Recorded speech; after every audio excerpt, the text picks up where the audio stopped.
O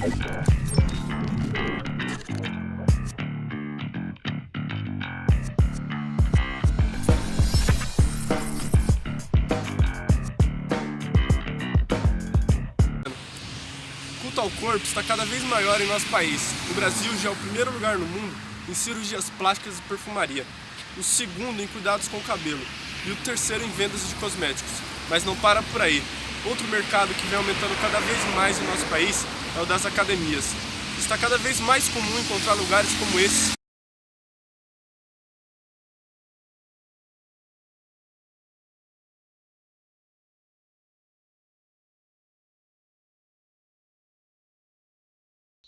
Bom, exemplificando melhor esse crescimento do número de academias no Brasil durante os últimos anos, visualizando o gráfico aqui, em 2010 a gente tinha 15 mil alunos e teve um salto aí mais do que o dobro para 34 mil alunos em 2016.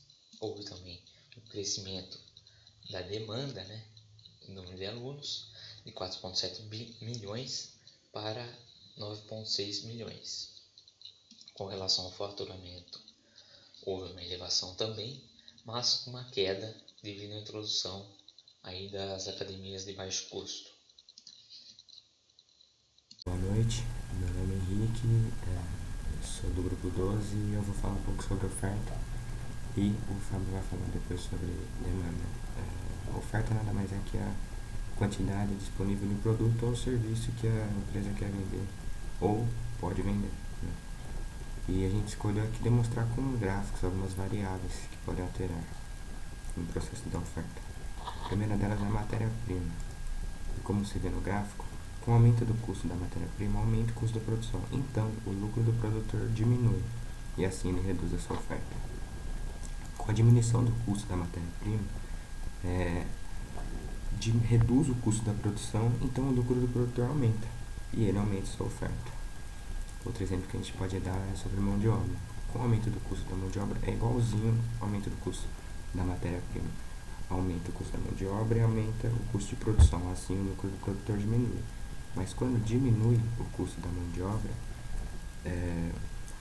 reduz o custo da produção e assim o lucro do produtor aumenta e assim aumenta a sua oferta. Outro exemplo também bastante importante é sobre o clima. Com o clima favorável, por exemplo, com os produtos agrícolas, faz com que a produção aumente e também aumenta a oferta do produtor. Já numa seca, por exemplo, faz com que a produção caia, reduzindo assim também a oferta do produtor. Exemplo muito importante também é o preço. Como que se dá para ver no gráfico, a curva não altera. O aumento do preço traz mais lucro ao produtor, que aumenta a sua oferta. A curva não se desloca, ocorre apenas um movimento ao longo da curva, tanto quanto aumenta e tanto como diminui o preço. A redução traz menores possibilidades de lucro ao produtor, que assim reduz a sua oferta. E por fim, tecnologia. Com uma nova tecnologia, por exemplo, a produção aumenta, seus custos são reduzidos. Com um preço constante, aumenta a possibilidade do lucro do produtor, que oferece uma quantidade maior. Isso pode ser exemplo de celulares novos, novas TVs, por exemplo, novos videogames. Tudo isso está incluso nessa inovação tecnológica. Obrigado, agora vamos falar sobre demanda com o Fábio. Boa noite. Hoje vou falar um pouco sobre demanda e explicar de uma maneira básica o seu conceito e suas vertentes. Demanda é tudo aquilo que consumidores desejam adquirir num determinado período, de acordo com a renda que possuem, seus gastos e o preço de mercado de cada bem ou serviço que desejam adquirir. Primeiramente, para falarmos sobre demanda, é necessário levarmos em conta o conceito de ceteris paribus, o qual é a ideia do todo constante, onde o mercado que é estudado não é afetado por outros mercados ou outras variáveis, mantendo a constância isolada. Voltando à demanda, podemos classificar os produtos por prioridades para adquiri-los, o que é conhecido como valor-utilidade, o qual mede o grau de satisfação e bem-estar do que o consumidor adquire. Diferentemente dele, o valor de trabalho, o qual depende dos custos e da necessidade de adquirir determinados produtos. A curva de indiferença é uma demonstração gráfica a qual ilustra as preferências dos consumidores e as combinações consideradas de mesmo nível de utilidade, como é demonstrado nesse gráfico ilustrativo. Todos os pontos encontrados na curva representam o mesmo grau de satisfação na curva de indiferença. Em uma outra vertente da demanda, temos a restrição orçamentária, a qual controla e divide a renda disponível que o consumidor possui, medindo o grau de satisfação e prioridade. Nesse sentido, trabalha-se com linhas de preço ou reta orçamentária, como as máximas combinações de bens dados, a renda e o preço. Analisando o gráfico, temos que abaixo dessa reta o consumidor gasta menos do que é capaz. Acima dessa reta, o consumidor não tem condições de adquirir os produtos estimados. Se a renda aumenta ou os preços dos bens desejados diminuem, a reta orçamentária aumenta, atingindo maiores níveis de satisfação. Para as curvas variarem dessa maneira, é conhecido que a demanda do consumidor pode ser afetada por alguns fatores, um por necessidade, outros por mero status ou luxo. Promoções, distribuição de renda e preferências de produtos são alguns desses fatores. Até agora, não entramos a fundo e não entendemos a queda do preço sobre a quantidade demandada.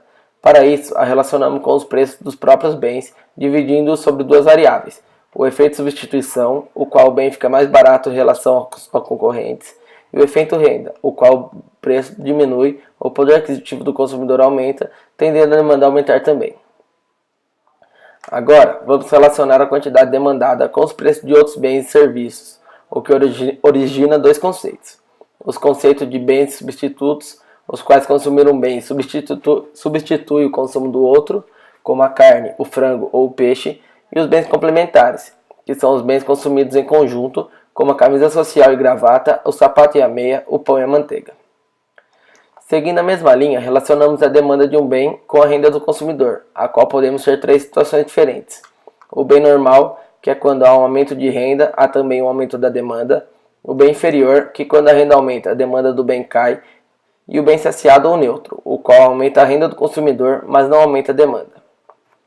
Para finalizarmos, distinguimos a demanda individual da demanda do mercado, englobando todos os consumidores de um determinado bem ou serviço.